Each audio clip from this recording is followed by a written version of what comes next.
First question, the obvious. What was your gut reaction when you heard the news early this afternoon? Well, I would say it was mixed. First, uh, sadness for a very great man, because I am so thankful and grateful for him, for President Biden, as he's been a great president and he continues to be a great president. He's not resigned.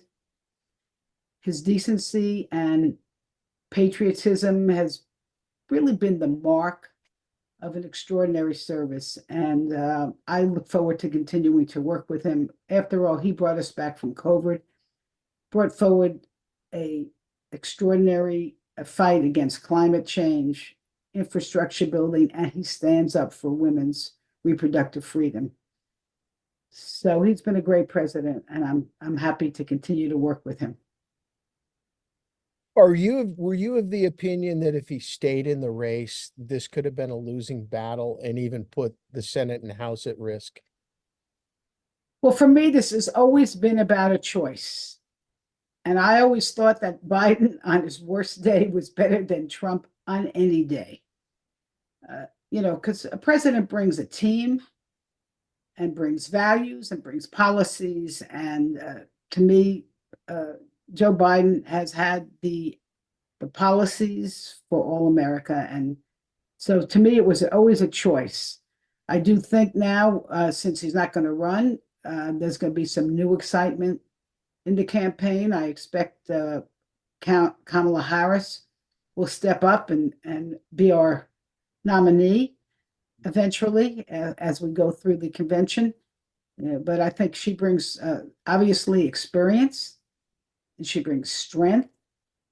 And as our president liked to have said, Kamala Harris is a prosecutor and Donald Trump is a convicted felon. Several of your colleagues, and ever since that ill-fated June debate, called for President Biden to step aside. Did you ever consider that? To me, elections always have been about a choice. And even in a bad debate day, Joe Biden is far superior to Donald Trump. So no, I never thought about asking him to step aside. I always thought it would be his choice and that he would do what he thought was right for the country. And he's made that choice because he does feel that's what's right for the country. You just made a statement of support for Vice President Harris. Do you believe that people should begin coalescing around her now as opposed to an open convention, or do you believe other people ought to have the opportunity to toss their hat into the ring? Well, I think it's not an either or. I am supporting Kamala Harris. I think you're going to see a groundswell of support for her. We do have to go by convention rules. And so whether it's called an open convention or whatever it's called, she's going to have to be nominated pursuant to the rules of the Democratic Party. But I will be firmly behind her, and I think millions of other Americans will too. If she's a nominee, and I'm no expert, but it certainly appears that way, do you have any choices or suggestions as to who her running mate should be?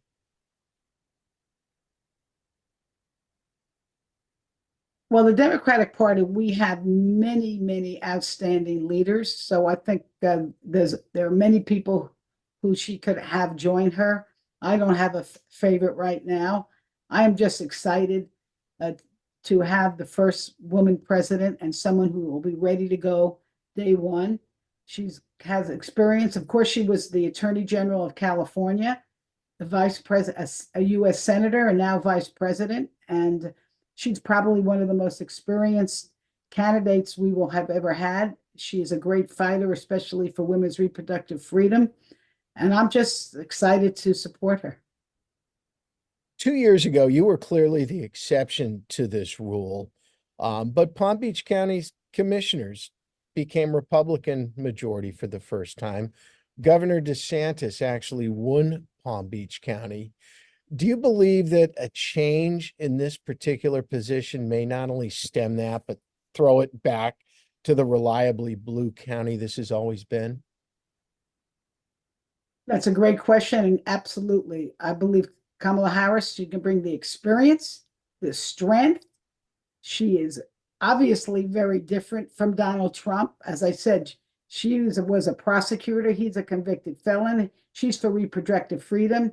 The former president's for forced pregnancy. So she's going to bring a lot of excitement, and we can see a big turnout here in Palm Beach County, and I expect Democrats will be in good stead. Also, there's a ballot item that will essentially put abortion rights into the state's constitution. The challenge, there's a belief that it'll get 50%, but it needs 60%. That's an issue that Vice President Harris has been closely associated with. Do you believe she could be the difference between tipping that 60% when that comes to the vote of this November? Well, what's important about her candidacy as president is not just us having access to legal abortion in this Florida, but all over the country. Right now, there's 38 million women living in states where they can be forced to bear the child of their rapist. And that's because of Donald Trump's appointments to the United States Supreme Court. So she's going to be fighting for reproductive freedom for everyone. So I think it's important that Democrats take back the House and Senate, that we win the presidency, and that we pass a law that will allow for access to legal abortion in every zip code of this country. Yes, she'll bring excitement. The 60% margin is always a challenge, but I do think here in Florida, if you look what's happened in the rest of the country, we're going to pass that amendment. But as I said, that's not going to be good enough, because there should not be any place in this country where women cannot be free to live full lives and in charge of when or whether to start or add to their family. What are the chances that today's move increases the chances that the Democrats win the White House, the Senate, and the House that you serve?